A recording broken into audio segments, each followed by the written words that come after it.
Ayan na guys ha. Gigisa na natin ang baboy. Ito yung dinuguan, ating hapunan. Ayan, papakuloy muna natin. Ayan, halo-halo lang para sumiksik yung lasa sa baboy. Kailangan kasi gulong-kulo yan para lumambot yung baboy, para paglagay ng dugo sakto na. Ayan, lagyan ng suka. Halo ulit natin. Ayan, haluin natin ulit.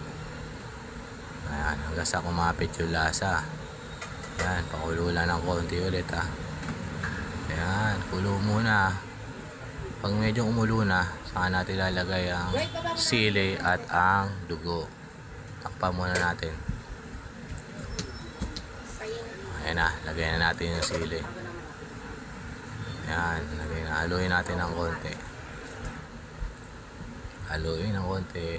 Maya mga 5 minutes lagay na natin yung dugo. Ayan na yung dugo. Ayan. Kailangan lagi hinahalo yan para hindi mamuo. Para alam mo ano yung sabaw niya. Hindi mamumuo yung sabaw niya. Halo-haloin natin.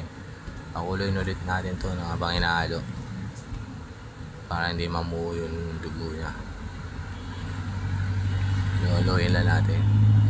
Mga 3 to 5 minutes pwede na to. 3 to 5 minutes guys. Luto na yung hapunan natin. Ayan na, pagkakulo nyan, medyo magda-dark na ang color nyan. Tingnan natin. Halo-haloin lang dapat lagi yan ha. Ayan na, dark na. Pwede na yan. Hapunan natin. Kain na tayo.